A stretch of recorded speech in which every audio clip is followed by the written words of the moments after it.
পরিবারে আর শান্তি ফিরে এলো না গো, অশান্তি একটার পর একটা লেগে আছে। হ্যাঁ গো, আমার বাবা মাও তো বলে একের পর এক তোদের বাড়িতে লেগেই আছে। শ্বশুর বাড়িতে গিয়ে তুই আর শান্তি পেলি না কোনোদিন।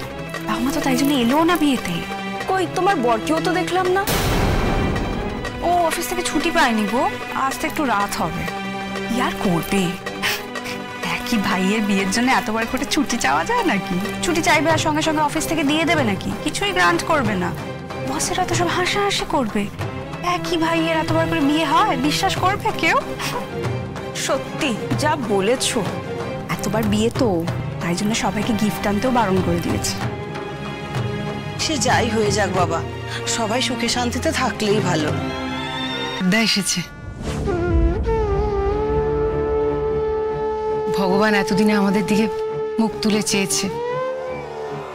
আমি ভগবানের কাছে প্রার্থনা করেছিলাম আমার মেয়েটা যেন শ্বশুর শাশুড়ি নিয়ে সুখে সংসার করতে পারে। ভগবান আমার প্রার্থনা শুনেছে। যাও ছোটদি, মানুষটার কাছে যাও। এত বছরের অভিমান ভেঙে হয়তো তোমার সামনে এসে কথা বলতে পারবে না, কিন্তু ছোটদা যে বিয়ের আসরে এসছে এটাতেই তো সব বলে দেওয়া, তাই না ছোটদি? না রাই, আমি যাব না। ওনার যদি আমার সঙ্গে কথা বলার ইচ্ছে থাকে তাহলে উনি এখানে এসে আমার সঙ্গে কথা বলবেন। অপমানটা তো উনি আমাকে করেছিলেন, ক্ষমাটাও ওনাকেই চাইতে হবে। একটা কথা আছে না রাই, যে এমন কিছু ক্ষত থাকে যেগুলো সেলাই করতে হয়, জানো তো? সেলাইয়ের বদলে যদি তুমি সেখানে ব্যান্ডেজ করো না, ক্ষতটা হয়তো উপর থেকে সেরে যায় কিন্তু ভেতরটা কাঁচাই থেকে যায়। উনি যদি এতটা আসতে পারেন তাহলে কথা বলতে উনি আমার কাছ অব্দি আসতেই পারবেন। আমি যাব না ওনার কাছে। তুমি যাও, তুমি বরং গিয়ে মেজদি ভাইকে বলো যে তোমার ছোটদা এসছে। যাও। ঠিক আছে।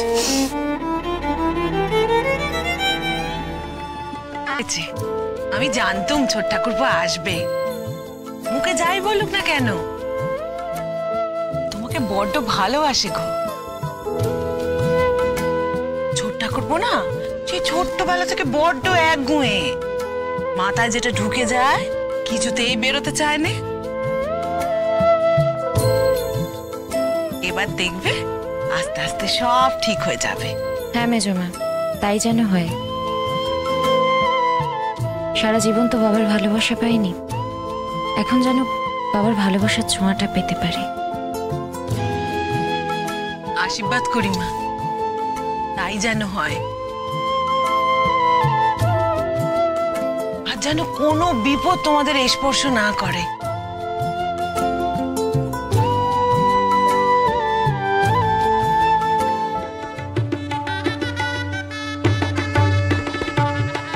আমি খুব খুশি হয়েছি প্রতীক যে তুই সবকিছু ভুলে অবশেষে আজ এখানে এসেছিস। হ্যাঁ দাদা, এসেছি ঠিকই, তবে সবকিছু ভুলে নয়। সবকিছুই ভোলা অত সহজ দাদা? কি জানিস প্রতীক, জীবনে চলতে গেলে কিছু যন্ত্রণা সময়ের সাথে সাথে আড়াল করে রাখতে হয়। তুই যদি স্মৃতির বোঝা নিয়ে বর্তমানের সামনে গিয়ে দাঁড়াস আর বর্তমান তোকে যদি কিছু দিতে চায় তুই তো নিতে পারবি না। হ্যাঁ, এটা সত্যি যে অলির মৃত্যুটা খুব কষ্টের, কিন্তু তার জন্য তো ঋষি বা জাহ্নবী কোনোদিনই দায়ী ছিল না। আর একটা কথা, তুমি হয়তো জাহ্নবীকে তার অতীতের অবস্থানের ভিত্তিতে বিচার করছো, কিন্তু তুমি যদি অতীতের কথা ভুলে গিয়ে আজ ওর দিকে দেখো তাহলে দেখতে পাবে যে ও কতটা সফল, কতটা স্বমহিমায় উজ্জ্বল। আর সেই জাহ্নবীর মতো মেয়ে যে একসময় আশ্রিত ছিল, আজ তার কাছে কত মানুষজন আশ্রয় পাচ্ছে। ঋষির জন্যে জাহ্নবীর মতো মেয়েই উপযুক্ত। কারণ ওরা দুজনেই দুজনের জন্যেই জন্মেছে। জাহ্নবী আজকে যাই হয়ে থাকুক দাদা, আমি ওকে কোনোদিনই মেনে নিতে পারবো। দেখো দাদা, অলি হয়তো সত্যিই অসুস্থতার কারণে মারা গেছে, কিন্তু তবু আমি বলবো এই মৃত্যুতে ওদের হাত ছিল। অলিকে ঋষি কোনোদিনই মানসিক শান্তি দিতে পারেনি। ওর মনে সব সময় জাহ্নবী ছিল। যখন অন্য কাউকে মেনে নিতে পারবেই না, তখন নতুন কাউকে নিজের জীবনে প্রবেশ করানোর কি দরকার ছিল? আর অলি তো রোশনি নয় যে ঋষিকে পাওয়ার জন্য একেবারে মরিয়া হয়ে গেছিল। অলি তো নিজে থেকে আসেনি, বরং ঋষি ওকে নিজের জীবনে নিয়ে এসেছিল। আর যদি অলির মানসিক শান্তিটা থাকতো, তাহলে অলির এই পরিণতিটা হতো না দাদা। দেখ, এখন কারো দোষ দেখতে গেলে আরো অনেক কিছু উঠে আসবে। তাই বারবার বলছি, অতীতে হারিয়ে না গিয়ে বর্তমানকে নিয়ে বাঁচার চেষ্টা কর, তাতে আমরাও ভালো থাকবো আর তুইও ভালো থাকবি। দেখো দাদা, আমি হারিয়ে যাইনি, তোমরা হারিয়ে গেছো। তোমরা হারিয়ে গেছো বলেই তোমরা অন্ধ হয়ে গেছো। তাই তোমরা সত্যিটা দেখতে পাচ্ছ না, তোমাদের চোখে সত্যিটা ধরা পড়ছে না। মনের ভেতর এতটা বিদ্বেষ জমিয়ে রেখে এই শুভ অনুষ্ঠানে তোমার আসার কোনো প্রয়োজন ছিল না প্রতীক। দেখো, আমাকে যে তোমাদের প্রয়োজন নেই সেটা আমার অজানা নেই মেজদা। দেখো দাদা, শুধু কর্তব্যের খাতিরে এসেছি। হ্যাঁ, আমাদের পরিবারকে নিয়ে তো লোকে অনেকবারই হেসেছে, এবারে না হয় একটু কম হাসলো। ছেলের বিয়েতে বাবা অনুপস্থিত, এরকম একটা মুখরোচক খবর থেকে তোমাদের বাঁচিয়ে দিলাম একটু, এইটুকু বলতে পারো আর কি। অনেক ধন্যবাদ তোমাকে যে তুমি আমাদের নিয়ে এতটা ভেবেছ। যাকে এসেছো যখন, তখন বিয়ের মণ্ডপে নিশ্চয়ই যাবে একবার। না দাদা, তুমি যাও, আমি এখানে ঠিক আছি, তোমরা এনজয় করো দাদা। বেশ, যা ভালো বুঝিস।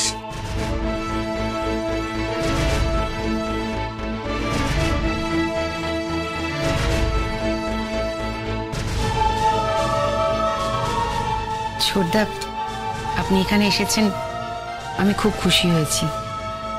আপনি একা দাঁড়িয়ে কেন? ছোটদি ওখানে আছে, আপনি আসুন না। দেখো, আমি তোমাদেরকে খুশি করার জন্য এখানে আসিনি, আমি আমার ছেলের বিয়ের নিয়ম রক্ষা করার জন্য এখানে এসেছি। কিছুক্ষণ বাদেই চলে যাব। আমার মেয়ে কিন্তু কোনোদিনের জন্যই ঋষির জীবনে ফেরত আসতে চায়নি। ভগবান চেয়েছে বলেই হয়তো দুজনে দুজনের কাছে ফেরত আসতে পেরেছে। আপনি ওদের এবার মেনে নিন দাদা, আশীর্বাদ করুন দুজনকে। দেখো, আমি আশীর্বাদ করব কি না করব সেটা আমার একান্ত ব্যক্তিগত ব্যাপার, এটা তুমি নিশ্চয় আমাকে ঠিক করে দেবে না। দেখো, তোমাদের যা মনস্কামনা সেটা তো পূর্ণ হয়ে গেছে, যাও এখন গিয়ে আনন্দ করো। কেন এখানে দাঁড়িয়ে এত কথা বলছো, আমি তো সেটাই বুঝতে পারছি না। আমার মেয়ে তো ছোটবেলা থেকে কোনোদিনও বাবার আদর পায়নি, তাই এবার ভেবেছিলাম যে ও বাবার ভালোবাসা পাবে। দেখো, তোমার এসবের কিছু প্রয়োজন নেই, তুমি তো ছিলে লোকের বাড়ি ঠিকই কাজ করতে। একটু আধটু পড়াশোনা করে একটা চাকরি পেয়ে গেছে, তা বলে কি তোমাদের অতীতটা কি লোকে ভুলে গেছে, না তুমি ভুলে গেছো? দেখো, তোমাদের যা স্ট্যাটাস, তোমাদের যা স্ট্যান্ডার্ড যা ছিল সেটাই আছে, তোমার পেডিগ্রি কখনো বদলাবে না। দেখো, বংশ পরিচয় যেটাকে পেডিগ্রি বলে, বলি দিয়ে আনা, সেটা তো পরিবর্তন হয়নি। কাকের গায়ে যদি ময়ূরের পালক লাগিয়ে দেওয়া যায়, কাকটা কি ময়ূর হয়ে যাবে? ওই কাকই থাকবে, সেটা ভুলে যেও না। দেখো, আর যাই হয়ে যাক, নিজের অতীত, নিজের আসল পরিচয়টা কখনো ভুলে যেও না।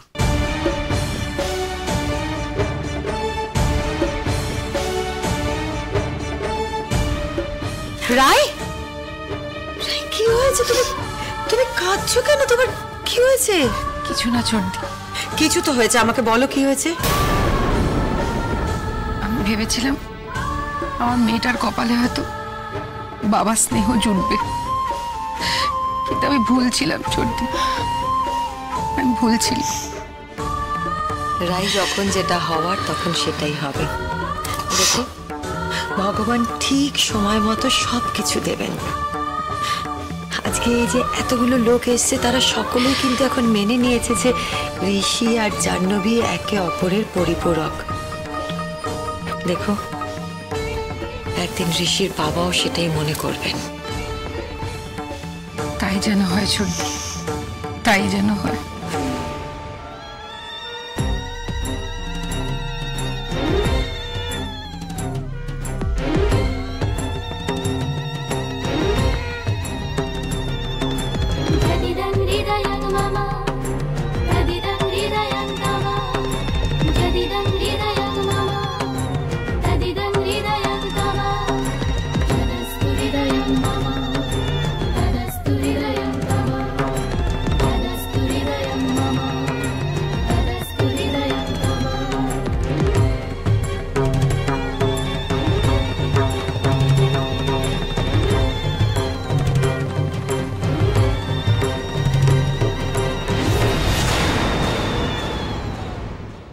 দাদু দাদু, ড্যাডি আর মাম্মা এরকম গোল গোল ঘুরছে কেন? ওর কি রিঙ্গা খেলছে? দাদু ভাই, এইভাবে 7 বার ঘুরলে না তোমার ড্যাডি আর মাম্মামকে 7 জন্মেও কেউ পৃথক করতে পারবে না। ওমা, তো তাহলে আমাকেও তো ঘুরতে হবে। ড্যাডি ড্যাডি, ও ড্যাডি, স্টপ। কি হলো? আমিও তোমাদের সঙ্গে ঘুরবো। তুমি? হ্যাঁ, দাদুটা বললো যে এরম 7 বার ঘুরলে তোমাকে আর মাম্মামকে কেউ আলাদা করতে পারবে না। হ্যাঁ তো, পারবে না তো। আমি তো তোমাদের সঙ্গে ঘুরছি না। আমাকে যদি আলাদা করে দেয় তখন কি হবে? আচ্ছা বেটা, তোমাকে আমাদের থেকে আলাদা করবে এরকম সাহস কি কারোর আছে? কেউ করতে পারবে না। না, তাও আমি রিস্ক নেব না বাবা।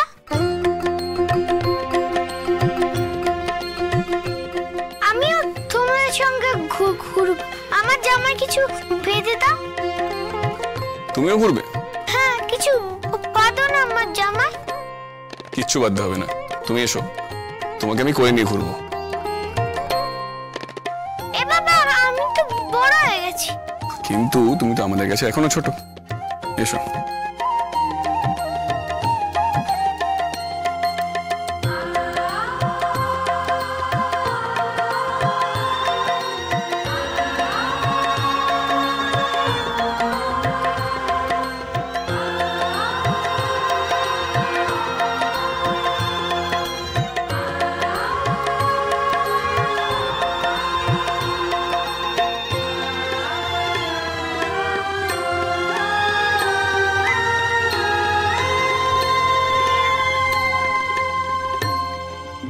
এবার সিঁদুর দান হবে।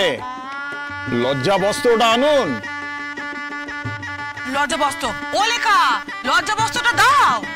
ও, লজ্জা বস্ত্রটা বোধহয় ঘরে রেখে এলাম, আমি নিয়ে আসছি। একটু তাড়াতাড়ি আনুন, ভালো সময়টা তো পেরিয়ে যাচ্ছে। আনছে আনছে আনছে। থামুন তো আপনি। 1000 বার করে বিয়ে হচ্ছে, তার আবার ভালো সময়। তাড়াতাড়ি যাই।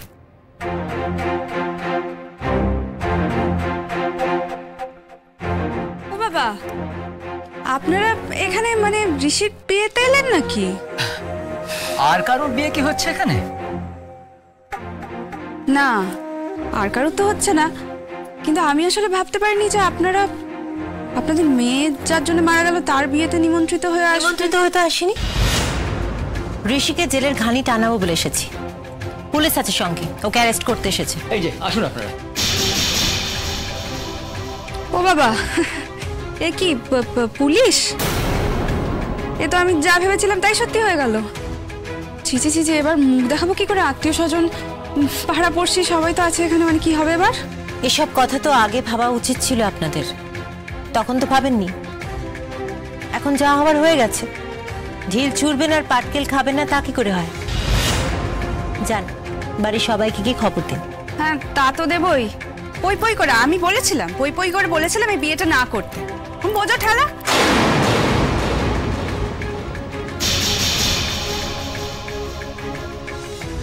মান সম্মান সব ধুলোয় মিশে গেল আমাদের। আসুন অফিসার, আমরা এগোই। কি এই তো প্রতীক বাবু। কি ব্যাপার, পুলিশ কেন? বাবা, আপনি তো এমন ভাব করছেন যেন কিছুই বুঝতে পারছেন না। পুলিশেরই তো আসার কথা। ওনারা ঋষিকে অ্যারেস্ট করতে এসেছেন। এসব আপনারা কি বলছেন? আপনারা এসব করতে পারেন না। ও তাই বুঝি, করতে পারি না? তা কেন বলুন তো? আমাদের এই কাজটা বহু আগে করা উচিত ছিল, এতদিন পরে করছি, সেটাই বড় কথা। দেখুন, যা হয়েছে তাতে তো কারো হাত ছিল না। বাহ বাবা বাহ, এতদিন ধরে জানতাম আপনি আমাদের সাপোর্টার, এক ধরনের কথা বলে গেছেন, এখন পুরো উল্টো সুর গাইছেন। বাহ বাবা বাহ। দেখুন, আমি জাহ্নবীকে কোনোদিনই মেনে নিইনি, আর কোনোদিন ওকে মেনে নেবও না। তা বলে এই নয় যে অলির মৃত্যুর জন্য ঋষি দায়ী। ঋষি অলিকে খুব ভালোবাসতো, জাহ্নবীকে ভুলে গিয়ে ও অলিকে বিয়ে করে, এবং খুব ভালোভাবেই ছিল ওরা। ঋষি যখন শোনে যে অলি প্রেগনেন্ট, ওর বাচ্চা হবে, তখন ওকে খুব যত্ন করতো, চোখে চোখে রাখতো, অফিস গিয়ে 4-5 বার ফোন করতো, খবর নিত। সবই ঠিকই ছিল, মাঝে ওই সাগর দিঘিতে মিটিংটা হয়ে সব গন্ডগোল হয়ে গেল। তাছাড়া আপনি তো জানেন এই টাইপের মিটিংগুলো কখন কোথায় হবে সেটা ওদের হাতে থাকে না।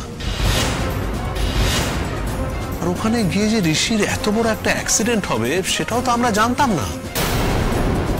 দেখুন অমিতাভ বাবু, যে গেছে তাকে তো আর ফেরত পাওয়া যাবে না।